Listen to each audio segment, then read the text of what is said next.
Hola, muy buenos días a todos, muchas gracias por venir. Bueno, me parece que antes que nada me gustaría valorar y destacar el esfuerzo de COPEA en relevar esta información estadística. Estos datos son muy valiosos para empezar a salir de la intuición con la que muchas veces se trabaja y pasar a trabajar justamente en base a datos concretos de la realidad laboral que nos toca a todos nosotros cada día.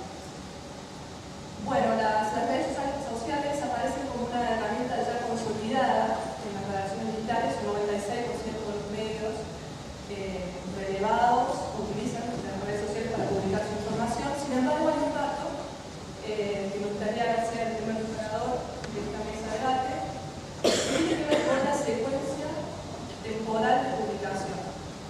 Se publica primero la nota completa al principio y luego en las redes sociales. El 82% de los medios encuestados nunca publica primero de forma completa una información en las redes sociales. Entonces, el eje sería las primicias, el adelanto, hasta qué punto se entienden las noticias como un proceso que tal vez pueda empezar y terminar en las redes sociales. Usa el micrófono de otro lado.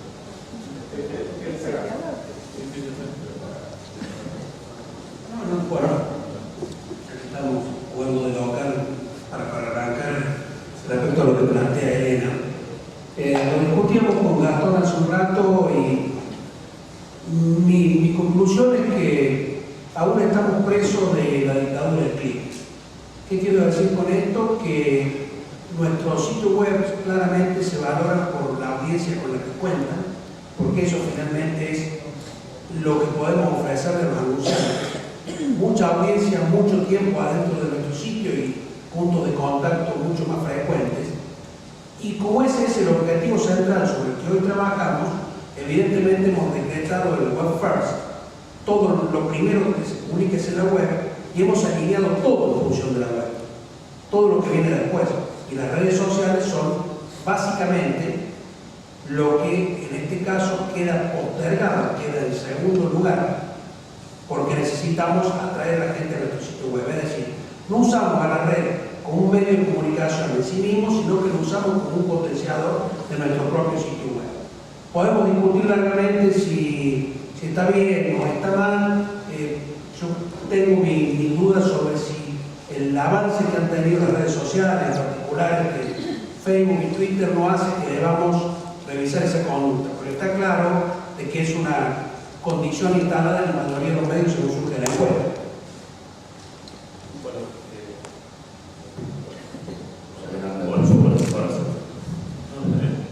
Yo creo algo cortito lo que decía Julio. Nosotros recién en los últimos meses tomamos por ahí algunas decisiones un poco más arriesgadas después de hacer el proceso de verificación lógico de información, la última noticia, el último momento. Decidimos publicar primero fundamentalmente en Twitter, porque iba a hacer una distinción entre Twitter y Facebook para lo que es el manejo de últimas noticias. Nosotros en Facebook tenemos una estrategia bastante más moderada, donde entendemos que, por ejemplo, la publicación de mucho contenido es contraproducente para que ese contenido tenga realmente el efecto que Facebook genera, que es justamente este tema de la derivación de tráfico. Entonces somos mucho más pensantes a la hora de publicar posteos en Facebook, y todo lo contrario en Twitter. Más bien somos muy proactivos y trabajamos con cantidad y velocidad. Ahora, por ejemplo, de últimas noticias que recuerde, cuando se confirmó la muerte del Flaco Spinetta, nosotros decidimos ese día, teníamos la información súper verificada, y obviamente que uno nunca se alegra cuando tiene esas noticias primero, pero decidimos, dado que todavía no teníamos ninguna nota armada, o sea, no teníamos realmente una pieza de contenido a donde derivar el mensaje en Twitter, pero ese día decidimos darlo primero en Twitter. Y lo dimos bastante antes que la redacción de la nota, y después agregamos un tweet con el enlace. Pero esa fue una decisión del momento, es decir, no es que esto sea la norma. Pero es cierto que dada el impacto y la multiplicación y el efecto viral que tiene Twitter, que muchas veces no tiene su correlato en los tiempos de publicación, uno tiene la herramienta que utiliza normalmente la web para publicar el cajón del sitio, estamos tomando cada vez más esas decisiones, es decir, utilizar Twitter como un primer publicador y posteriormente, como decía Elena, ir trabajando esa última noticia. No sé si esto será la norma o si aparecerá alguna otra forma de publicación diferente que todavía no conocemos y esto se puede llegar a alterar. Pero entiendo que bueno, la estrategia que estamos teniendo nosotros por lo menos ahora, que no quiere decir que la usemos para todas las últimas noticias. Puse apenas un ejemplo y hay algunas más. Bueno, buenos días. En mi caso, prefiero que sea efectivo antes que rápido, con lo cual la verdad que en estos tiempos creo que el concepto de primicia es muy gracioso, no me interesa, prefiero que esté bien hecho, bien chequeado, antes que sugerir algo para ganarle a quién. Hoy Gastón es verdad, ellos publicaron primero el Flaco Spinetta, pero no sé cuántos de los que estamos acá se acuerdan. Entonces, eficacia y rapidez, en ese estricto orden es lo que yo trato de hacer en la el sitio de Bahía. No me parece que tenga hoy la relevancia que sí tenía antes ese concepto de primicia. Del mismo modo, sí, cuando el papel, en el caso de aquellos que tenemos un papel detrás, tiene una producción propia, eso sí, a discreción no se quema en las redes sociales, excepto que sea muy tarde y a manera de anticipo. O sea, tratando de que el .com le dé una mano al papel. Todos sabemos lo que está sucediendo con el papel en la mayoría de los lugares del mundo, excepto en India, China, que son un montón y tenían altos índices de analfabetismo y ahora consumen más. Pero bueno, acá el .com trata de darle una mano al papel. Con lo cual, a mí me asusta un poco hablar de norma para manejar estas cosas. No creo que todavía tengamos en claro demasiadas cosas. Y sí, insisto con que la primicia es gaseosa y hoy para mí no es lo fundamental, sí lo otro, la eficacia. Les cuento, retomando lo de Abel, una pequeña experiencia que estamos haciendo, que tiene que ver un poco con empujar el papel desde la web. Todavía es una prueba tímida, pero La Nación, bueno, acaba de presentar un rediseño bastante grande hace unos días y tiene un suplemento nuevo que se publica los sábados, que se llama actualmente Sábado, ¿no? Y estamos publicando una suerte de trailer de la nota más importante del suplemento. Es un trailer en video que se publica unos días antes de la salida del suplemento, y lo que tiene en particular el trailer, más allá de que es una pieza visual muy bien producida, un video de alta calidad, es que no sale en televisión. Es decir, es un video que está completamente distribuido a través de nuestra home y de los canales oficiales en las redes sociales. Es interesante porque creo que lo que vamos a ver cada vez más en la interacción con las redes, desde mi punto de vista, ¿no? Es que se empiezan como a borrar las fronteras entre las diferentes plataformas. Es decir, es como que tanto televisión como radio, como gráfica, como mismo internet, empiezan a trabajar experiencias como de cruce de plataformas, ¿no?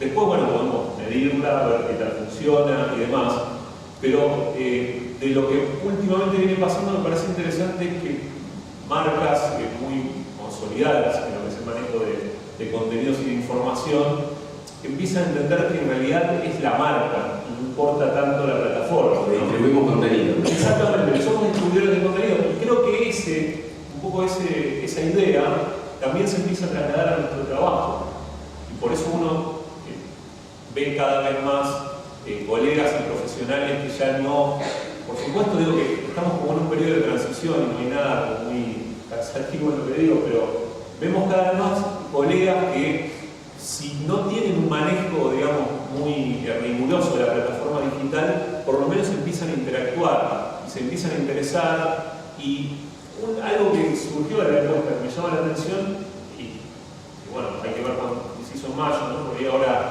daría otro número, que no es todavía muy alto el porcentaje de colegas que tienen cuenta en Twitter o en redes sociales. Creo que era Twitter específicamente, ¿no? O sea, un 64% sobre la base de una profesión que vive fundamentalmente de búsqueda y el manejo de información, y una red social que es fundamentalmente una red de información hoy, ¿no?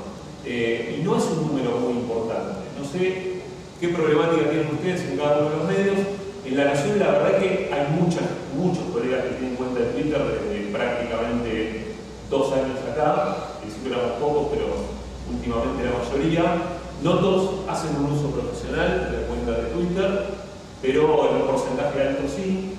Y habría que preguntarse por qué este porcentaje no da tan alto. O sea, ¿cuál es la barrera que hace que un periodista hoy entienda, por ejemplo, que no tiene que estar en las redes sociales, ¿no? Es una pregunta que yo me hago, no tengo un par de cosas bastante, para mí, preocupantes o extrañas de mínima en la encuesta. Una de ellas es que sobre 74 casos de editores digitales, hubo 3 que dijeron que no publican información en las redes sociales. ¿Cómo sos editor digital y no publicás en las redes sociales? No, muy raro. Y después había... Bueno, ahí alguien distribuye un perfil de sólido, esas cosas. No, y alguien contestó que no favorece la utilización de redes sociales porque diluye la actividad del periodista. Año 2012, yo no puedo creer. Me pareció demasiado extraño para alguien que maneja un .com, o sea, un medio digital, y trata de que sus periodistas no entren en las redes sociales, diluye la actividad periodística.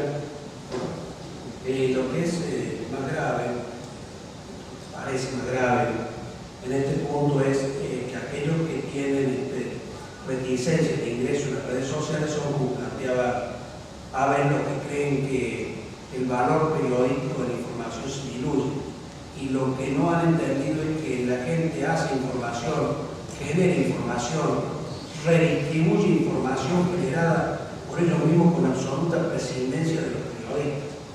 Yo los invito a que revisen cualquier timeline de Twitter de anoche, hashtag cacerolazo, y les pido por favor hagamos un censo y veamos cuánta información circulaba de periodistas y de medios y cuánta información circulaba de particulares. Digo, no se vayan tan lejos, tómenlo, filtrenlo, lo que ocurría de aquí en el Patio Olmos. De cada 10, 15, 20 Twitter quizás, de particulares puede ser que haya aparecido uno de un periodista. Y en general lo que tendríamos a hacer los periodistas era comentar la realidad, no lo sé. Era comentar a favor, en contra, lo que fuere. Comentamos, no estamos dando información. La que estaba dando información escrita, visual, con fotos, era la propia audiencia. Y no entender eso es pretender que vamos a preservar una profesión, que vamos a preservar el periodismo por fuera de las conversaciones de la audiencia. Y eso, en mi modesta opinión, está absolutamente demostrado que puede ser un error mortal directamente. Igual, habría que ver si realmente lo que pide la gente es información o no. Eso me parece fundamental. Hay un proceso de curaduría que todavía no sabe. La gente es lo que veo creo. La gente tuiteaba muy hábilmente, gracias a Dios hoy cualquier teléfono se puede dar información. Digo, también, en información yo veía fotos de las miles de personas, no sé cuántas eran que estaban frente al partido, digo, eso era información. Información. Bueno, justamente te damos a pie para pasar a un segundo dato de la encuesta que dice que el 90% de los editores de los medios digitales no realizan nunca o realizan muy poco, frecuentemente, preguntas sobre los rumores en los medios sociales. Es decir, tomar los medios sociales como fuente de información, tal vez la palabra rumor acá con un poco de ruido, pero justamente hasta qué punto estamos capacitados en las organizaciones militares para realizar este trabajo de curaduría, verificar las fuentes de información y salir prácticamente con una noticia que se produce, por ejemplo, en Twitter, como en el caso de la noticia. Yo creo que se toma mucho rumor, pero afortunadamente se hace el trabajo de verificación posterior, no en todos los casos, porque hemos visto ya, o sea, Twitter tiene muchos muertos, muchos accidentes, muchas protestas que no fueron, etcétera, etcétera, ¿no? Embarazos de famosos, acá me apunta Julio. Creo que, digamos, sería un error. Yo recuerdo la muerte de Michael Jackson, ¿sí? Que fue por lo menos el primer episodio, la primera noticia que yo tengo fresca, que tuvo que ver con una primicia, entre comillas, como dice Abel, vía Twitter, que lanzó un sitio escandaloso que se llama TMZ, o sea, de escándalo. Y a partir, era increíble, ¿no? Porque TMZ lanza ese tweet y uno, como periodista, tiene sobre todo en una noticia internacional, tiene la tendencia a ir a los medios internacionales y ver quién está publicando algo. Por supuesto, en ese momento ni CNN, ni AP, ni Reuters, digamos, ni las agencias y los medios New York Times, etc., habían publicado algo sobre la muerte de Michael Jackson. Sin embargo, a propósito de este caso, el nivel de retweet del tweet de TMZ original fue una cosa impresionante, ¿sí? Inclusive varios medios grandes que ya mencioné se sintieron desconcertados ante un medio chico manejar esa información y se empezara a viralizar. Y entonces, sin publicar absolutamente ninguna nota, varios se sintieron tentados y hicieron el retweet de TMZ, dándole a TMZ una entidad que hasta ese momento sinceramente no tenía, o por lo menos no tenía como gran medio, por ahí sí medio de nicho en cuanto a escándalo, ¿no? Entonces, ¿a qué voy con esto? Creo que en las redes sociales, como en la mayoría de las últimas grandes noticias que tuvimos, hay un alto reflejo de ir a las grandes marcas a ver qué dicen. O sea, qué me dice La Nación, qué me dice Clarín, qué me dice Infobae, qué me dice New York Times, qué me dice La Voz del Interior, qué me dice La Nueva Provincia de Caso. Hay un alto reflejo. No sé cuánto tiempo durará ese alto reflejo, pero por lo que uno ve también, digamos, de tanto rumor, del recontrarrumor, es lógico que también el mismo usuario de redes sociales vaya a buscar esa seguridad en algún momento. Porque fíjense que cuando surge algo en Twitter, inmediatamente empiezan las preguntas. O sea, lo primero que hay son preguntas. Hasta que uno... En el caso de Macaulay Culkin, que lo mataron hace poquito, fue formidable porque lo publicó alguien. Noticia Ya, creo que fue yo. Y me parece Noticia Ya. La cuestión es que todos linkeaban esa noticia, incluyendo la Wikipedia. La Wikipedia en inglés lo había matado Macaulay Culkin en función de una noticia. O sea, alguien entró y lo puso y empezaron a rebotarlo y no había sucedido. Yo digo, es el estar atentos y el detectar por ahí alguna cosa que surge y que se dispara en redes sociales, pero creo que tenemos el rol y la responsabilidad de, una vez que uno detecta eso, porque por eso es interesante lo que decís, es decir, un editor que le dice a su equipo, a sus redactores, sean 1, 3, 5 o 20, no quiero que usen las redes sociales porque los dispersan el trabajo o no la considero una fuente de información, es ridícula. Ahora, es una idea completamente ridícula en este momento. Ahora, obviamente cuando uno detecta algo, se pone en marcha un proceso, o sea, el proceso de verificación y el chequeo de información, que es la base de nuestro trabajo. O sea, acá creo que, supongo yo que en estas jornadas vamos a estar todo el tiempo volviendo un poco a la idea de ciertas bases del periodismo para poder trabajar independientemente de la plataforma. Y yo creo que eso es algo que no debiéramos perder. Publiquemos donde publiquemos, ¿sí? Publiquemos donde publiquemos, inclusive en internet, donde la primicia, como decía Abel, es gaseosa. Es algo que puede ser para un lector, pero para otro que entra de 10 minutos después de la noticia Infobae, el que publicó la fotografía Infobae y no Clarín, no La Nación, no Perfil, etc. Además de gaseosa por eso, porque empieza a rebotar al instante, nadie después te cita. Pero además me recuerda esto lo de que entramos en la discusión de la primicia. Vieron que una tendencia muy habitual en la radio, en la televisión, fue anticipo, fue primicia de tal emisora. Y yo le pregunto a cualquiera de ustedes quién está escuchando dos emisoras de radio al mismo tiempo, para saber cuál lo dijo primero. Yo escucho una emisora de radio porque me gusta, por la persona que conduzco, por si me da la información. Antes, además, me voy a enterar cuando me la dan. No estoy pendiente de lo que dijo la otra radio. Pero no puedo escuchar dos radios al mismo tiempo, eso es así de sencillo. Y normalmente en internet uno tiene la posibilidad de ir viendo más medios. Pero la primicia, la verdad, que dura un instante, se evapora rápido. Luego sí, una vez que la noticia quedó instalada, la búsqueda inmediata de cualquiera es la profundidad y la calidad de la información. Y ese es el punto central. No importa si lo escribamos en la arena, lo publiquemos en Twitter, en Facebook, hagamos un video en YouTube, lo publiquemos en cualquier sitio o hagamos fotocopias y hagamos repartirlo. La calidad de la información es lo que le va a dar la prioridad en la búsqueda de la información a cualquiera. Esa es la prioridad. Esa es decir la audiencia. Todo lo demás va y viene. Todo lo demás va y viene.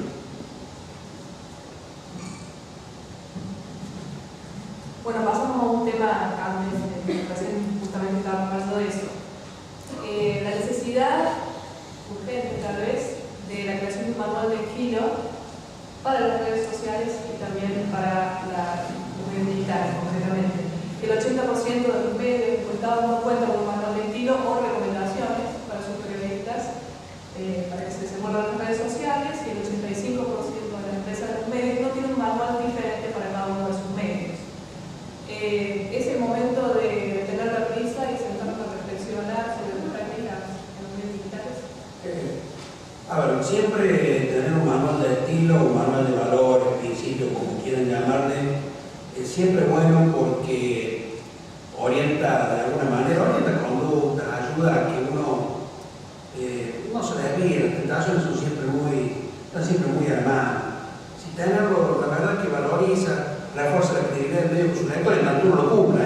Si eso es letra muerta, no tiene ningún valor. Ahora, hacerlo o no para las redes sociales, me parece que como cuestión incluso previa es que todos los periodistas asumamos una serie de cuestiones que son esenciales y de valores que vienen desde el periodismo, desde los tiempos, y que no tienen nada que ver con la plataforma en la que lo publica.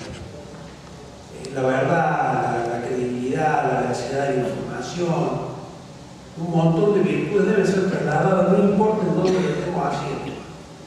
El problema que se plantea en muchos casos, se da mucho en el periodismo, en los periódicos, mucho más de lo deseable, es creer que interactuar en una red social es una impunidad. Uno en Twitter puede decir cualquier cosa. Digo, me parece que deberíamos entender dos cuestiones que son centrales. Primero, que yo le puedo decir a alguien en Twitter lo que no me animaría a decirle cara a cara. En segundo lugar, que todo lo que yo diga en la red social es público. Es público. Aunque tenga 200 seguidores, eso es público, se reproduce, se viraliza, sale de mi control. En consecuencia, hay que ser en ese punto muy cuidadoso. No digamos a alguien lo que no nos animamos a decirle cara a cara. Y tampoco hagamos de la red social un campo de batalla, porque no lo haríamos en nuestros medios, no nos permitiríamos eso. No seamos guerreros inconscientes adentro de una red social, si no somos capaces de serlo en el medio en el que participamos. Creo que buena parte de lo que dijiste, tanto ahí por últimos tweets que he tirado, yo no creo tanto. Cada quien se carga. No creo tanto. Se dieron cuenta que no funciona en el medio de nosotros, ¿no? Ya a esta altura. No creo tanto en la necesidad de urgencia, como planteaba Elena, de tener una guía puede ser, pero normas o manuales de estilo, porque ese tipo de sugerencias terminan transformándose en los mejores elementos para la autocensura. Y no creo tampoco que Twitter sea como el medio. Me parece que es un ecosistema distinto, que tiene otro tipo de características. Tampoco estoy diciendo, bueno, hagamos cualquier cosa. Tengo menos límites, digamos, que Julio. Y me asusta un poco la idea de generar, como decía, reglas que terminan transformándose en las mejores excusas para autocensurarse. Yo tengo un punto de vista por ahí más parecido a Julio que a Abel, no porque Abel me divierte mucho en Twitter, quiero aclarar, pero yo realmente voy a confesar que muchas veces que por ahí tengo ganas de tuitear cosas y paro la pelota. Y digo, a ver, ¿Qué estoy tuiteando? O sea, ¿puedo afectar a alguien con esto que voy a decir? Tengo que aclarar que lo digo a mi nombre, pero mi perfil de Twitter dice que trabajo en un medio de comunicación. Les voy a contar algo gracioso que me pasó una vez. Una vez me llega un tweet del restaurante. Yo soy madrinense, soy de Puerto Madryn, Chubut. Me llega un tweet de un restaurante que a mí me encanta en Puerto Madryn y que voy a comer siempre. Voy a comer de chico ahí, hace unos mariscos espectaculares. Se sacaron una cuenta de Twitter y me llega un tweet, pero no dirigido, sino un tweet del restaurante, porque lo empecé a seguir, diciendo que la especialidad de la casa es la cazuela de mariscos. Sí, claro, me vino a la infancia y la adolescencia y dije, esto lo voy a retuitear, buenísimo. Y después pensé que comer gratis. No, pará. Dije, pero realmente me salió el amor al restaurante que yo iba cuando era chico y todo. Después dije, no lo voy a retuitear, porque en realidad estoy retuiteando, estoy haciendo un retuiteo comercial. Y como bien dice Abel, cualquiera podría pensar que el madrinense está haciendo chivo a este restaurante y come gratis cada vez que vuelve. O sea que les aseguro que no es cierto, te cobran bastante bien la cazuela de mariscos. Entonces, fíjense cómo cuento esta anécdota muy sonsa, porque para entender esto, por lo menos lo que me pasa a mí a veces. No sé si sonsa, Gastón, si hubieras comido mal, ¿lo hubieras puesto en Twitter?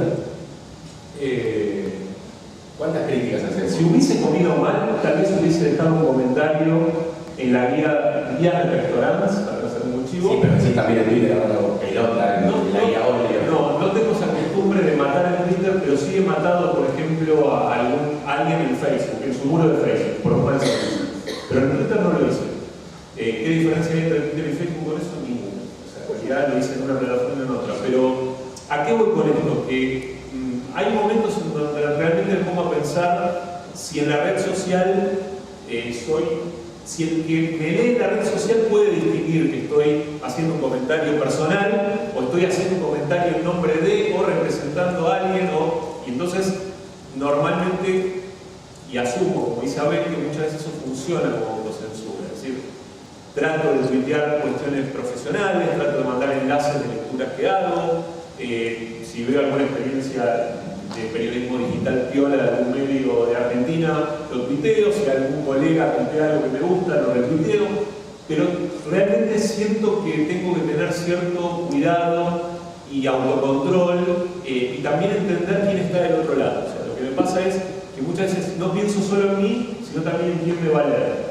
Pero no porque estoy pendiente de cuántos me siguen y quiénes me siguen, sino qué lectura puede hacer alguien que me lea.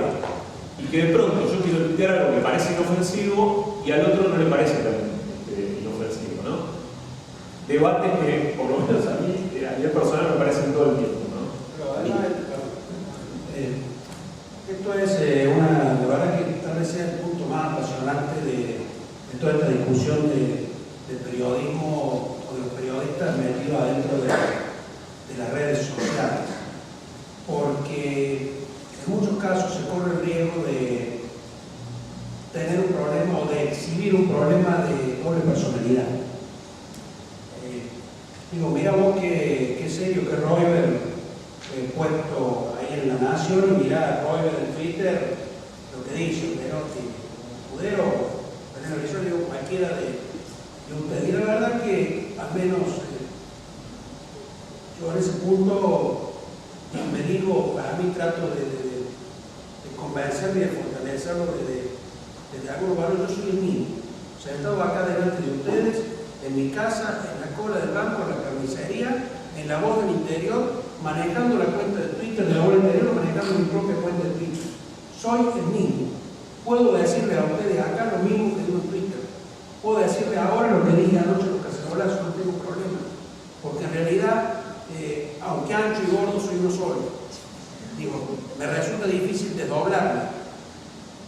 A riesgo de que alguno de ustedes que haya leído alguna nota en el diario, que haya visto anoche en Twitter y me vea hoy acá, crea que estoy loco, que tengo una personalidad desdoblada, que estoy paranoico o piensen lo que quieran. Digo, tengo que tener en cuenta eso, y eso que apunta recién Gastón es, ojo, porque la audiencia no tengo una única audiencia en Twitter, no tengo una única audiencia en La Voz, y no solo. Y a lo mejor la persona que me acompaña en la caja del cajero automático del banco en la Plaza de Córdoba es la misma que me conoce de barrio, por eso me leí, por eso me siguió en Twitter. Entonces, al tipo le va a resultar bastante extraño que yo tenga conductas distintas en uno u otro lado. Termina preguntándose quién soy. Y cuando alguien se pregunta quién sos vos, es porque te perdió la credibilidad. Y si perdimos la credibilidad, perdimos el valor esencial como periodistas. En mi caso, la única concesión que hice fue poner la cuenta de Twitter que es personal, y respecto de las cuentas que tienen los chicos que laburan conmigo, fueron 2 o 3 cosas que no se puede llamar como el estilo. Muchachos, no tuiteen contra el diario. Muchachos, no se metan en discusiones ideológicas con los cabezas de tacho, que son incapaces de separar al periodista del medio. Digo, el medio donde yo laburo, desde hace 20 años, tiene una carga ideológica muy fuerte, yo no voy a hacer cargo de eso, y les pido a los chicos que tampoco se hagan cargo, se parece a alguien criticando al medio. Y la otra es, no publiquen en sus cuentas personales información que no fue primeramente publicada en la del diario, en la cuenta original. Con lo cual, mi manual, pequeño manual de 3 pasos es, muchachos, no sean blue. Yo creo que tendrían los medios, realmente estoy convencido que los medios tendríamos que tener un manual de estilo. Estoy convencido de eso. Estoy hablando de Argentina. ¿Pero por qué? Porque la mayoría de las grandes marcas de información y de noticias tienen manual de estilo. Y no pasa nada, digamos, no hay... O pasa todo y uno no se entera, pero quiero decir, tienen medianamente ciertas normas, ciertas pautas para manejarse. Es cierto que normalmente en Argentina las pautas y las reglas están justamente no para cumplirse, sino para todo lo contrario. Pero me parece que en este caso, como dice Julio, cuando uno de los principales valores de una marca de información es la credibilidad, esa credibilidad tiene que ser cuidada en todos los aspectos del trabajo. Y creo que si hay algo por escrito que regula esa actividad, es mucho más fácil después de trabajar problemas o cortocircuitos o desviaciones que se generan. Esto es igual, de todas maneras, este debate sobre si manual de estilo sí, manual de estilo no, en Mula, en general aparece siempre. De hecho, FOPEA ha organizado actividades concretas, precisas sobre este tema de los guidelines de redes sociales. Y yo creo que en este momento, donde ya las redes sociales no son una rareza, donde ya no hay 20 colegas subidos, sino que hay marcas con logotipos y con información en tiempo real y demás, se hace todavía más necesario. Pero respeto absolutamente que crea lo contrario. Por respecto a la anterior, nosotros tenemos en nuestra audiencia mucha gente joven y ustedes 3 lideran equipos de redactores jóvenes y también, por supuesto, reciben búsquedas laborales de gente. Chicos que están en las redes sociales, están en Facebook, están en Twitter con una libertad mucho mayor, seguramente, que tenemos nosotros. ¿Cuáles serían sus recomendaciones para los estudiantes de periodismo respecto a lo que ellos están publicando en Facebook, lo que ellos están publicando en Twitter, si tienen la pretensión de trabajar en un medio de comunicación utilizando las redes sociales? Bien, además de responder eso, si alguien quiere formular alguna pregunta y está tuiteando, pueden hacerlo vía Twitter, allí está el hashtag Jornada Digital. Háganlo, por favor, háganlo, que con Gastón acá estamos viendo, Elena también está conectada. Digo, va a ser un gusto interactuar de esa forma, que siempre es mucho más lindo vernos la cara, conocernos un poco las voces. Yo voy a decir algo muy básico. Nosotros recibimos búsquedas laborales, yo primero que hago es buscarlos en las redes, googlearlos, a ver si tienen un blog donde han escrito algo, etc. Prestenle atención a la ortografía, muchachos. Es muy básico, pero no pueden laburar en un .com donde estamos en donde estamos en vivo todo el tiempo con falta de ortografías. No tenemos red, no tenemos filtro. Normalmente por ahí te ve un editor que también está viendo 50 cosas al mismo tiempo. Estamos en vivo, entonces si ustedes tuitean y no me abren los signos de interrogación para una pregunta, no le vean bola. O si no ponen tildes, estamos en vivo. Y a mí el respeto por el idioma me parece esencial. Si tenés una idea no la puedes comunicar o está mal comunicada, estás de tenerla en el mundo. Así que, como completamente básico lo que acabo de decir, pero créanme por la cantidad de currículos y búsquedas que he hecho, que eso me parece tan básico, no sé cómo. ¿Qué pasa cuando ese joven periodista en las redes sociales deja de forma explícita algunas preferencias políticas, por ejemplo? Ahora, hay un condicionante, claramente, no nos engañemos. Miren, aquellos que tienen probablemente más de 40 años, digo, por trazar una línea divisoria, recordarán que cuando se presentaban en cualquier empresa a la búsqueda de trabajo y la empresa lo consideraba apto para ingresar, había una serie de requisitos, entre ellos dos que eran básicos. Uno que era un examen médico. Muchas empresas hoy, digamos, todas las empresas por ART lo tienen que seguir haciendo. Eso sigue siendo lo mismo. Y que te da un apto físico. Pero en segundo lugar, en aquellos tiempos, en los tiempos pre-redes, se hacía lo que se llamaba un estudio socioambiental, donde algún especialista, asistente social o alguien con alguna profesión parecida iba y consultaba, por ejemplo, a sus vecinos. Iba a golpear la puerta del departamento de lado, pero ¿usted lo conoce? Sí, ¿qué tal es? No, buen tipo, no, es cacarrabia. Y eso formaba parte de un informe socioambiental que determina en buena parte el futuro del acceso de esa persona a la empresa o no. Y de hecho hay muchas empresas, en particular las grandes corporaciones, que tienen virtualmente trabajos de inteligencia sobre cada uno de los miembros de su staff. Más el psicotécnico que ninguno de nosotros pasaría. No, exactamente. Ahí está el problema. Hoy, las consultoras que a través de las cuales pasa la mayoría para obtener un trabajo, una de las cosas que primero hace es revisar los perfiles en las redes sociales. Revisa el currículum, por ejemplo, en LinkedIn, luego se va a Facebook y mira su entorno, a ver quiénes son los amigos, en qué participa. Ahora, si vos tenés fotos donde estás todo el día borracho o de joda, y son puntos en contra, chicos. La verdad es que son puntos en contra. Te miran en Twitter, si vos sos en Twitter... Es más en contra ser periodista y no tomar alcohol.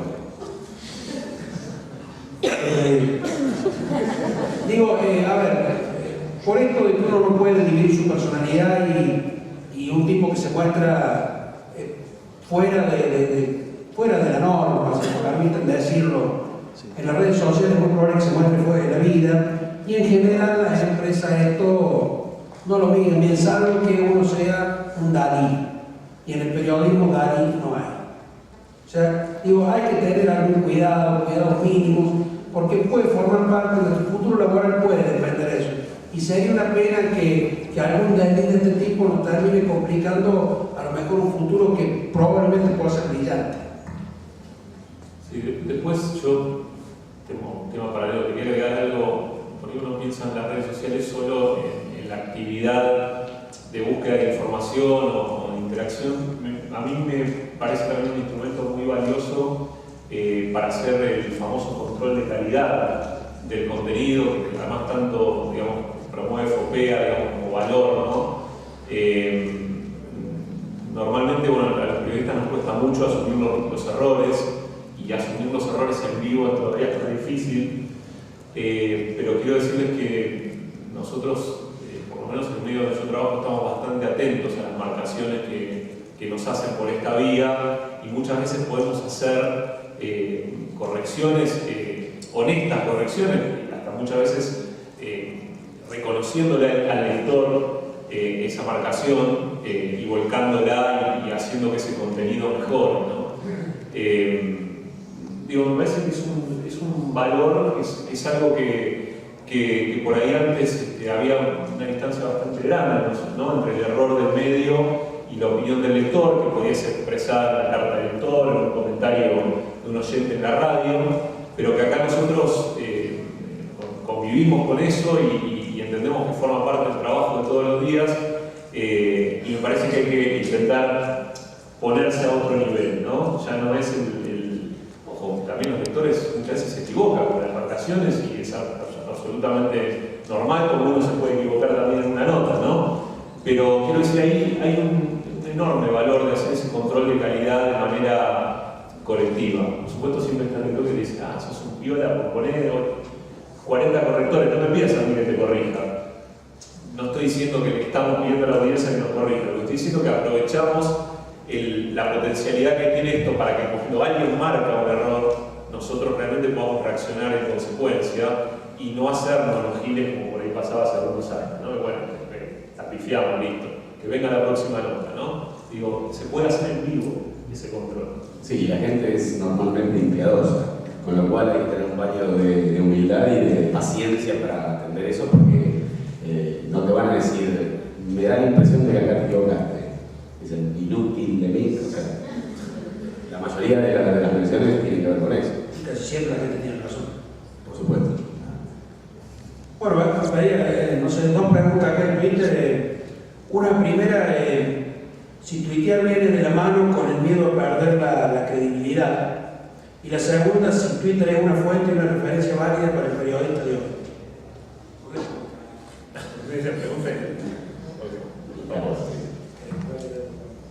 Repetime la última. Si Twitter es al mismo tiempo fuente y referencia válida. Bueno, como una más. Para mí no tiene ni más ni menos entidad que alguien te manda un mail o alguien que te llama por teléfono o lo que fuera, ¿no? En ese sentido, sí me da la impresión de que hoy tenemos una inmediatez más piola para contrastar algunas cosas o pedir ayuda, que eso es algo a lo que no estábamos acostumbrados tampoco y que está buenísimo. O sea, todo esto de la inmediatez y la facilidad con la que alguien te putea también tiene la parte buena, que es que, bueno, al mismo tiempo te puede dar una ayuda o puede decir, mira, me está faltando un dato de acá y siempre encontrás a alguien buena onda que te da una mano por eso. Sí, es en mi punto de vista es un espacio multifuente y esa multifuente puede ser enriquecida por tu propio trabajo. Si sos vos el que armás ese árbol o esos flujos de información a seguir.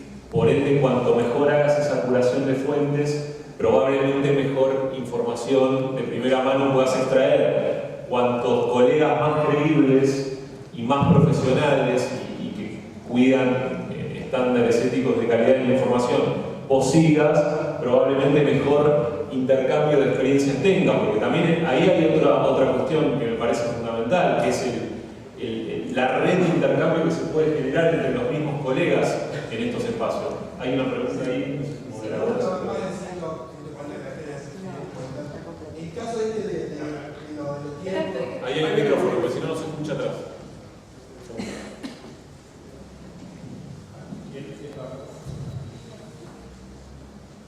Mi nombre es Carlos.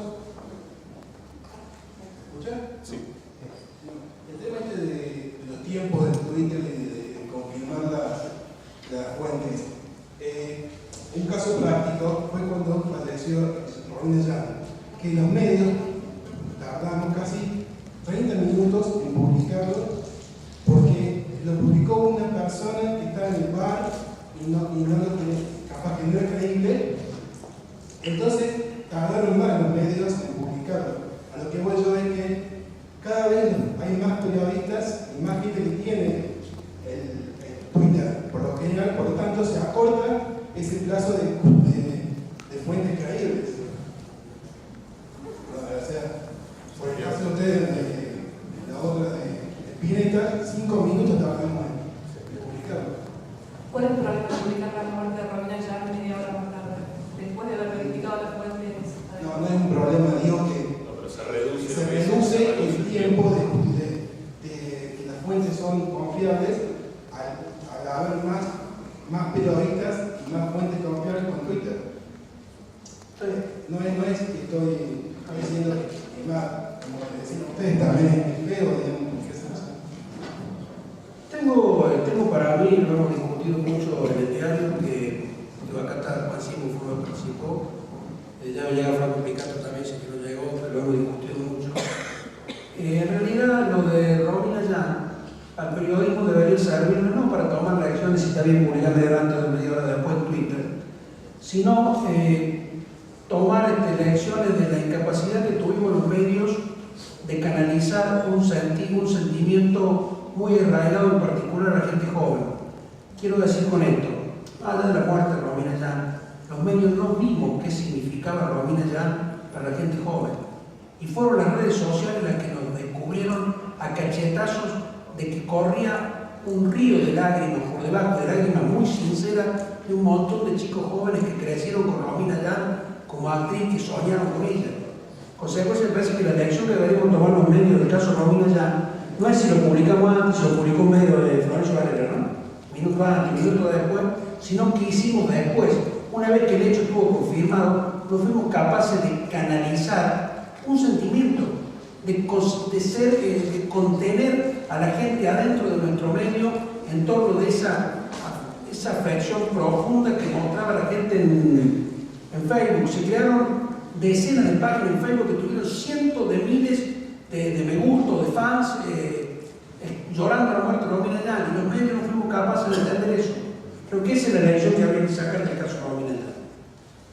Un caso más reciente, y me parece más grave que la Romina Yan, fue el de Badir.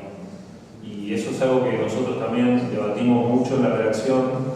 En ese caso nosotros acertamos, otros no tuvieron tanta suerte, pero podríamos haberla pifiado tranquilamente, porque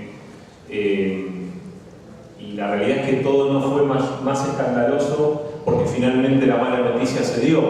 Pero si esa mala noticia se hubiese demorado 8 horas, un día, 2 días, hubiese habido marcas muy importantes que hubiesen quedado lesionadas por ese error garrafal de dar la muerte a un personaje público sin tenerlo debidamente chequeado. Y evidentemente lo que pasó fue que una fuente considerada confiable por esos medios que la pifiaron, finalmente no era tan confiable, por lo menos no había distinguido lo que significaba estar al borde de la muerte en sí, que fue un poco la explicación que dieron algunos medios. De todas maneras, esto no le quita responsabilidad a un medio digital que decide, porque el resto de los medios lo están dando, ¿no? Que esto a mí me parece por ahí lo más grave de la situación. Entonces, fíjense lo que decía Abel, esto de prefiero ser un poco más lento pero efectivo, acá aplica perfectamente. Y yo me hago cargo de esa decisión porque yo decidí,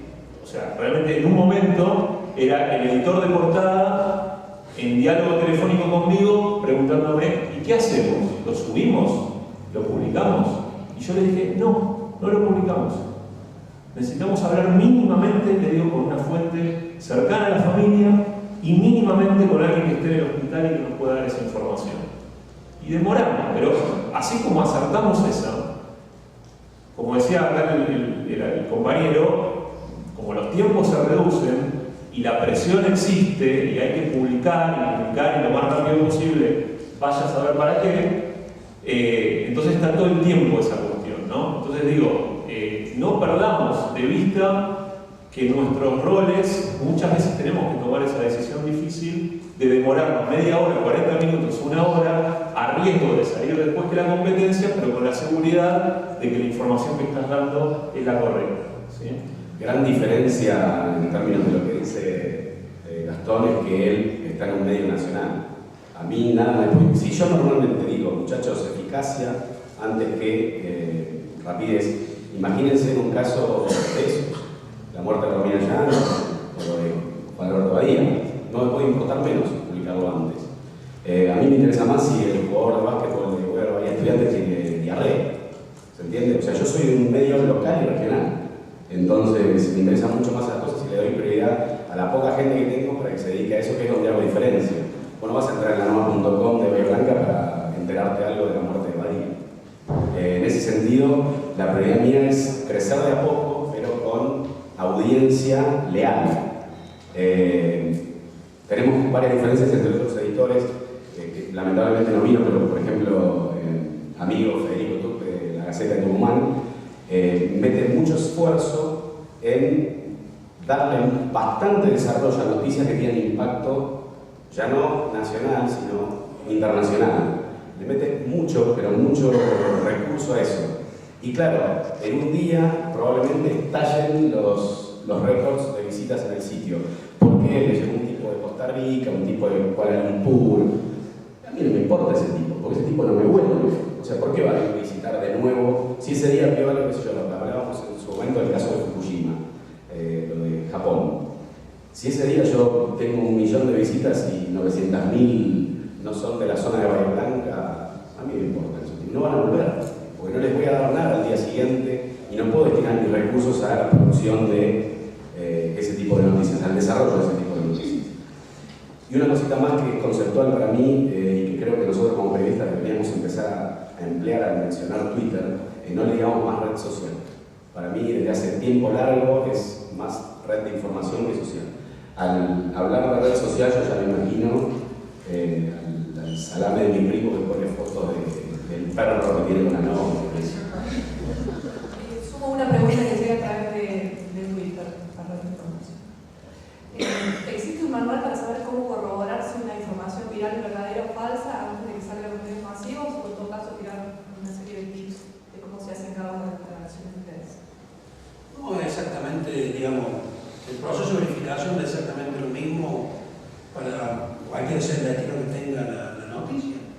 Es cierto, por allí el caso del TMZ, se muere Michael Jackson, y la verdad que me ha resultado un poquito incómodo llamar desde Córdoba al hospital donde se supone que estaba internado, ni me acuerdo qué ciudad fue siquiera. Digo, no tengo acceso a fuentes, ahora sí tengo acceso a las mejores fuentes del Hospital de Urgencia de Córdoba, en términos de verificación. De manera que los procesos hay que ser los mismos. Habrá que acelerarlo quizá un poco si uno pretendiera entrar en la carrera esta lo dije primero, pero básicamente los procesos son iguales. A mí el mejor consejo para reaccionar en estos casos me lo dio un profesor de la facultad que me dijo: lo más importante siempre es hacerse la pregunta, ¿esto que estoy leyendo es cierto? Y a partir de ahí activar el proceso de verificación y de chequeo. Porque lo que muchas veces pasa en las redes sociales es este tema de lo que yo llamo la incontinencia del enter, ¿no? O sea, veo algo, ni chequeo si el enlace me está llevando una nota que tiene una información confiable, de qué medio es, qué periodista lo escribe y demás. O sea, es pum, retweet y lo mando, ¿no? Sin cita de fuente, la mayoría de las veces. Entonces digo, hacer mínimamente, ¿no? Hacerse la pregunta. Si ves algo, normalmente los periodistas somos desconfiados por naturaleza, que viene con el ADN periodístico, es decir, no sé si a ustedes les pasa, pero normalmente somos un poco incrédulos, entonces justamente hacerse esa pregunta te permite generar un colchón y empezar a levantar el teléfono y empezar a hablar con colegas, cruzar fuentes, chequear a ver si todos tienen la misma información, digo, es casi como el ABC del periodista, pero la diferencia entre hacerse esa pregunta y reaccionar con, perdón la expresión, con calentura, es lo que hace muchas veces la diferencia y lo que permite que una marca sea creíble y otra no tanto. Y fíjense que es muy de sentido común, ¿no? Además hay que agregar al tema de la inutilidad de la primicia, por lo menos desde mi punto de vista, que ni siquiera te ayuda a vender ejemplares, en el caso de un mame. Ya está, si la quemaste en Twitter ya empezó a recorrer, nadie se acuerda de que vos y tampoco vas a vender un ejemplar más mañana. Un retweet verificado te puede convertir en un reto. ¿Hay alguna otra pregunta?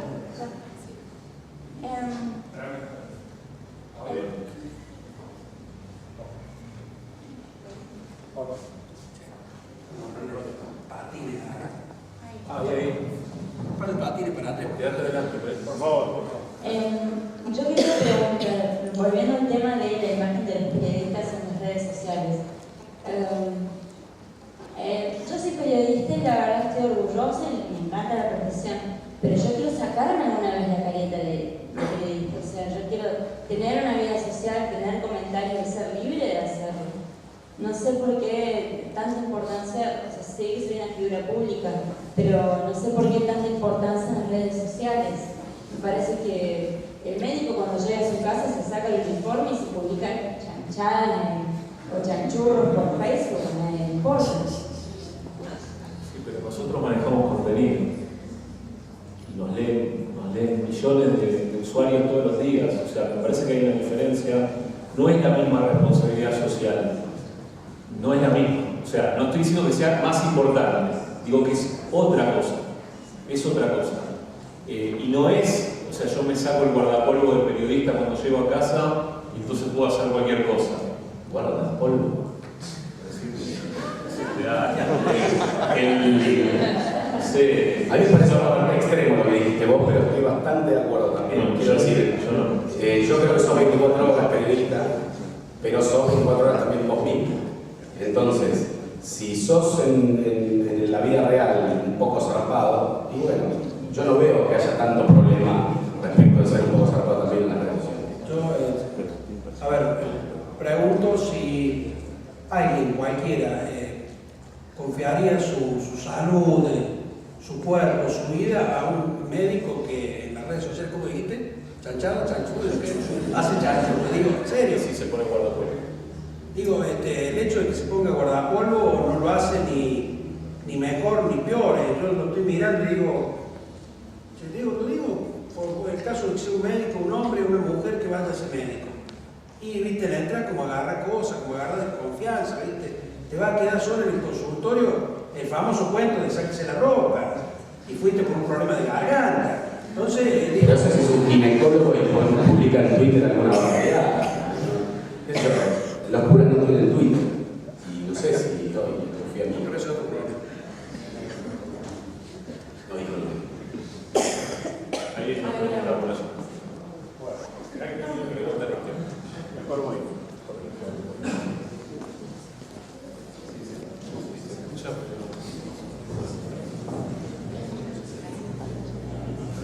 Una pregunta que hicimos en el tweet, pero no lo leí todavía. El timeline está muy loco, está circulando mucho. Son dos en realidad. Una es, si en sus casos particulares, el medio para el que trabajan les paga por estar con usuarios personales en Twitter o en otras redes, digamos, si es parte de su rol de periodista en el medio tener su Twitter personal. Y la segunda, si en otras redes, como Facebook, ustedes hacen lo mismo que hacen en Twitter o la toman más para las cuestiones más de familia y sociales, si se permiten ser distintos en una y en otra. Bueno, desde mi punto de vista está claro que no. Facebook, igual que en Twitter.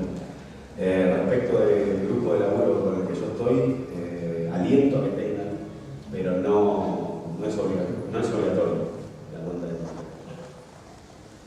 ¿Te contesté o te falta algo?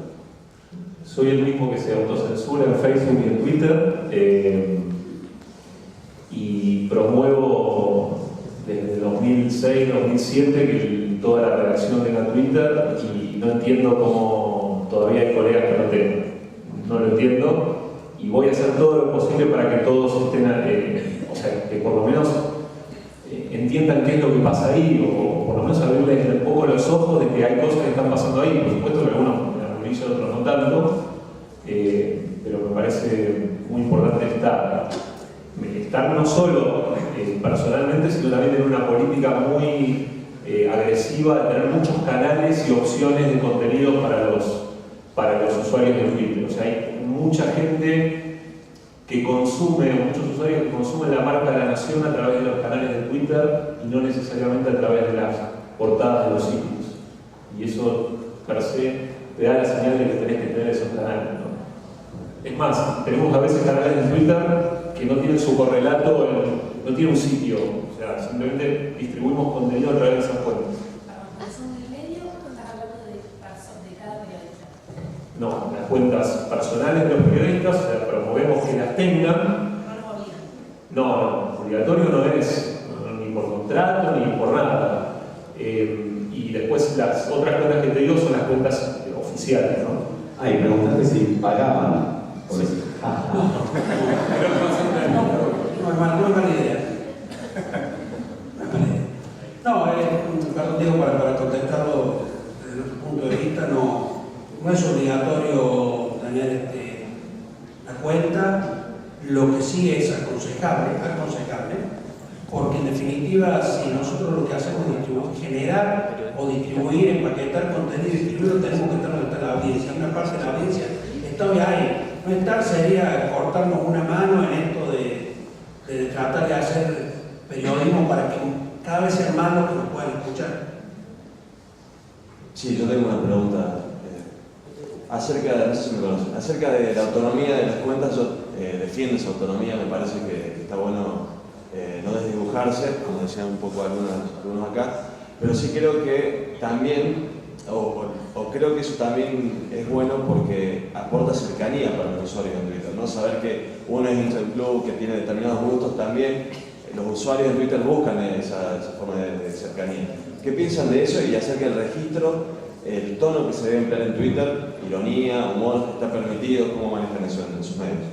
Yo creo que podés ser cercano, muy cercano, y yo por ejemplo, me encanta discutir de tenis, o sea, es el deporte que más me gusta, y alguien se mete y dice, pero este no es el periodista de la Nación, tiene que hablar de tenis. Bueno, pero lo hago desde el punto de vista del fanático de tenis, no ni del comentarista, ni del analista, ni del periodista especializado. Y eso forma parte de mi actividad, en el perfil dice que a mí me gusta el tenis y demás. Pero me parece, como decía Julio, que vos podés ser cercano, podés digamos, dialogar en el mano a mano, en el uno a uno, absolutamente horizontal, sin ser irrespetuoso, sin levantar la voz, sin insultar, sin bloquear efectivamente a que no te gusta que te está diciendo. Muchas veces pasa, ¿no? Esto del bloqueo automático. A veces se justifica porque te están insultando y demás, ¿no? Pero yo, no sé, particularmente no dejo de ser cercano en lo que tuiteo, siempre manejándome sobre la misma base de respeto y educación que creo que hay que tener. Y si alguna vez me equivoqué y no lo hice, bueno, obviamente que uno puede tener errores y que los puede subsanar pidiendo disculpas, que tampoco es malo. No, pedir disculpas está perfecto, muchas veces. En el caso mío, yo en la biografía, claro que soy hincha de River y me parece absolutamente necesario ofender a la gente de Boca. Lo hago permanentemente porque soy ser humano. Deshumanizar eso es imposible, si no, no voy a poner que soy hincha de River. A mí, la gente de Boca me deliria, igual que cualquier otro club, y yo hago lo mismo. No me interesa. Por ejemplo, Julio Perotti, que va a pasar un año tremendo, Boca pecheó en el torneo local, pecheó en la Copa Libertadores, el Instituto también, es un año tremendo. Imagino que no voy a aprovechar para decirle algo. Y estoy esperando que le vaya bien a Atena, para que nos pasemos por encima de vaya bien. Claro, ¿no? Bueno, para seguir con el horario, vamos a las dos últimas preguntas. Sí, aquí, bueno, mi nombre es Iván, soy de la, y trabajo en los medios de comunicación allá. Bueno, la inquietud que tenía era, bueno, ustedes trabajan en medios más grandes, lo que veo en medios más chicos de comunicación a través de la web es que no existen los periodistas especialización como existen en los medios tradicionales, por ejemplo, policiales, deportes, y lo que se pierde un poco es el grado de precisión en la información que se da y por ahí errores en cuanto al tratamiento. Quería saber si ustedes lo veían a esto como una problemática. ¿Especialización en periodismo digital? No, secciones. No se puede hacer especialización. Temática. Me imagino por la cantidad. Claro, un periodista tiene que abordar diferentes temáticas porque en realidad nosotros trabajamos en un medio de comunicación web que se divide en franjas horarias, no en especializaciones de... Sí, creo que la mayoría. Claro. Es un problema, está claro que es un problema tratar un tema de economía. Qué buen ritmo. Tratar un tema de economía cuando vos no conocés perfectamente cómo viene la mano, por ejemplo, con tantas restricciones de AFIP, etc. Es un problema, claro. Pero tenemos que acostumbrarnos a hacer un multitasking y al mismo tiempo tener rigurosidad. ¿A qué me refiero? Normalmente en los .com trabajamos con información dura. Es bastante extraño que aparezca con regularidad un análisis al momento de una medida del gobierno de ese instante. Con lo cual, para la producción de noticias, la información dura, no es un problema, insisto, concedo que es un problema, pero no me parece de una gravedad extrema. Sería problemático a un nivel indecible si esa superficialidad, si querés, estuviera en el diario papel, por ejemplo. O una noticia que surgió a las 8 de la mañana y a las 6 de la tarde es exactamente igual, no le agregaste nada. Ahí sí sería un problema. Pero cuando hablamos de noticias, no sé, es que otra no queda, porque no puedes ser especialista en todo y te pasará a vos, como le pasará a casi todos, es que bueno, la nación que tiene mucha guita, que te falta recursos, te falta gente. Entonces, tenés alguien o estás vos haciendo 4 o 5 cosas al mismo tiempo. Bueno, se pierde algo de rigurosidad ahí, pero no en términos de, como decía, la producción de esa noticia. ¿sí? O sea, tarda un poco más, pero hacerlo bien. Complementario a lo que decía Estador recién, lo discuto mucho con Diego, que está también en el equipo de lanación.com. Da la impresión que en las redacciones online somos cada vez más editores de temas y no editores de secciones. Es decir, estamos trabajando tan pendientes de los hashtags en Twitter, de las búsquedas en Google y de cómo se va comportando la audiencia online por los datos que tenemos, que muchas veces decidimos la agenda del día en función de esos indicadores. Esto no quita que por ahí, digo, si la estructura te da, tenés un especialista en política, en economía y demás, pero muchas veces es la necesidad del turno de trabajo y no tanto la especialización. Es decir, los temas, por ejemplo, el equipo de la mañana tiene una cantidad de temas que trabaja y ahí no importa tanto la especialidad, importa que esos temas estén desplegados y que sean un contenido de verdadera calidad. A la tarde, por ejemplo, la tarde tiene una dinámica completamente distinta a la mañana en un sitio de información. Por ende, probablemente esa agenda de temas se amplíe o a cierto nivel se aliviane o se empiece a trabajar, aliviar en el buen sentido, quiero decir, se trabajen historias laterales a lo que es estrictamente el breaking news de la mañana. Y eso no está mal, y eso aplica a una estructura grande o a una estructura chica. Es decir, como editores, cuando arranca la jornada, muchas veces con previsión el día anterior, más o menos vamos delineando cuáles son los temas a los que nos vamos a dedicar y a los que vamos a enfocar, porque obviamente la oferta o la dieta informativa, el menú informativo de un medio es una ventana de contenidos limitada, o sea, nunca vas a poder abarcar todos los temas, ¿no? Entonces, traten en todo caso de pensar, o sea, no se lamenten por la falta de especialización que tienen, sino creo que el desafío es tratar de invocarle los temas que puedan ser relevantes para la audiencia y cercanos, ¿no? Como decía Abel, es mucho más lógico que un medio local trabaje en medios locales con un nivel de densidad, de cobertura multimedia importante, porque eso es algo que el medio nacional jamás va a cubrir. Igual voy a confesar que una de las cosas que más nos divierte en la redacción, sobre todo a la mañana, es hacer monitoreo de medios de otras provincias, porque muchas veces las historias más ricas y más jugosas las podemos canalizar, digamos, a través de estas fuentes, y nosotros tenemos la política de enlazar, o sea, tenemos una política bastante agresiva de enlazar y de citar fuente. Cuando yo conozco al editor de ese medio, lo llamo o le mando un mensaje directo por Twitter y le pido permiso para reproducir esa nota. Me ha pasado, me ha dicho, mira, no, quédate, no te la voy a dar, o sea, ¿qué me podés dar a cambio? Y se empieza a complicar la conversación, pero quiero decir, eso es una política que creo que todos tendríamos que tener en Internet, ¿no? No hay, por más que seas un medio nacional, ser un medio nacional no excluye dar una buena historia de otra localidad, de otra provincia o lo que fuere, ¿no? Es algo que hacemos bastante. En la nueva.com lo que decidí hacer fue que todos tuvieran la misma capacitación, el mismo entrenamiento, incluso... ¿Listo? Una última pregunta. ¿No puedo terminar? Vamos a poner las normas acá. Y hacer más, decía, que estén entrenados todos para producir lo mismo, pero hacer más hincapié en las jerarquizaciones. Digo, para eso nos pagan a nosotros, al fin y al cabo. Eso es lo que yo creo. Que entres en la.com y lo que esté encima sea lo más destacado y que tenga un porqué eso. Para eso nos pagan, creo yo. Hay un fardo de noticias importante y bueno, acá te las filtramos y te vamos a decir de acuerdo con los cánones periodísticos que